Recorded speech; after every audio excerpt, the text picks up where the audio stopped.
ஹரே ராமா ஹரே கிருஷ்ணா. ராமாயணத்துல சூர்பனகை யாரு அப்படின்றது தான் இந்த வீடியோல பார்க்க போறோம். சூர்பனகை இலங்கை அரசன் ராவணனோட தங்கச்சி. காலக்கேய நாட்டோட ராஜா வித்யுத் ஜீவாவும் இலங்கையோட ராஜா ராவணனுக்கும் பெரும் பகை இருந்துச்சு பல வருஷ காலமா. ஆனா சூர்பனகை வித்யுத் ஜீவாவை காதலிச்சு திருமணம் பண்ணிக்கிட்டாங்க.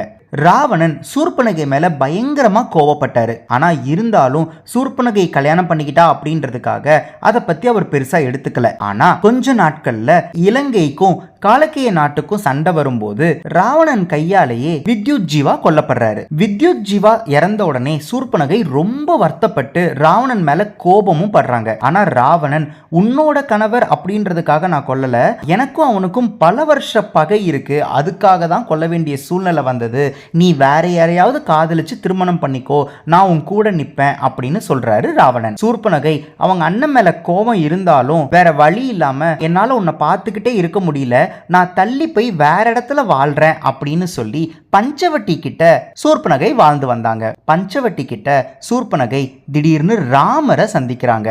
ராமரை சந்திச்ச உடனே ராமரோட அழகுல மயங்கி ராமரை நெருங்கி ராமரை திருமணம் பண்ணிக்க சொல்லி கேட்கணும்னு முடிவு பண்றாங்க.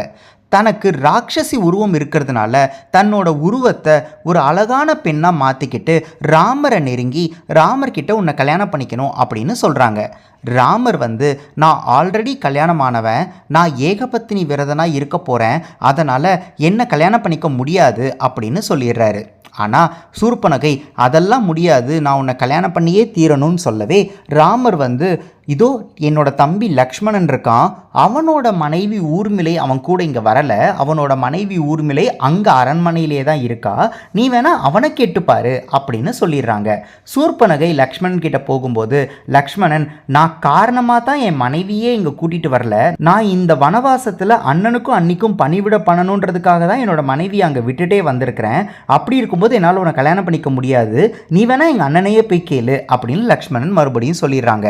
ரெண்டு பேருமே பந்தாடுற மாதிரி ஒருத்தருக்கு ஒருத்தர் இங்க போ அங்க போன்னு சொல்லும்போது சூர்பனகை ரொம்பவே கோபப்பட்டு, அந்த சீதை இருக்கிறதுனால தானே இந்த பிரச்சனையே, இப்ப சீதையே நம்ம கொன்னுட்டோம் அப்படின்னா ராமர் நம்மளை கல்யாணம் பண்ணிப்பார் இல்லையா அப்படின்னு ஒரு முடிவெடுத்து சீதையை கொல்றதுக்காக அடி எடுத்து வைக்கிறாங்க. அந்த இன்டென்ஷன் சூர்பனகைக்கு வந்த உடனே லக்ஷ்மணன் தன்னோட வாள் எடுத்து சூர்பனகையோட மூக்க அறுத்துடுறாரு. சூர்பனகை மூக்கு அறுக்கப்பட்டு ரத்தம் சொட்ட சொட்ட பயங்கர கோவப்பட்டு அவமானப்பட்டு அங்கிருந்து கிளம்புறாங்க. அங்கிருந்து நேரா இலங்கை அரசனை போய் சந்திச்சு நடந்ததை அங்க சொல்லாம நேருக்கு மாறா வேற விஷயத்தை சொல்லி தன்னோட அண்ணன் ராவணன் சீதையை கடத்திட்டு போற மாதிரி ஒரு திட்டத்தை ஏற்பாடு பண்றாங்க. அப்படி என்ன நேருக்கு மாறா சூர்பனகை அவங்க அண்ணன் கிட்ட சொன்னா அப்படின்றத நீங்க தெரிஞ்சுக்கணும் அப்படின்னா நம்மளோட இசிஜி கார்ட்ஸ்ல ராவணன் கார்டில் இருக்கிற ஸ்கேன் கோடை ஸ்கேன் பண்ணி பாருங்க.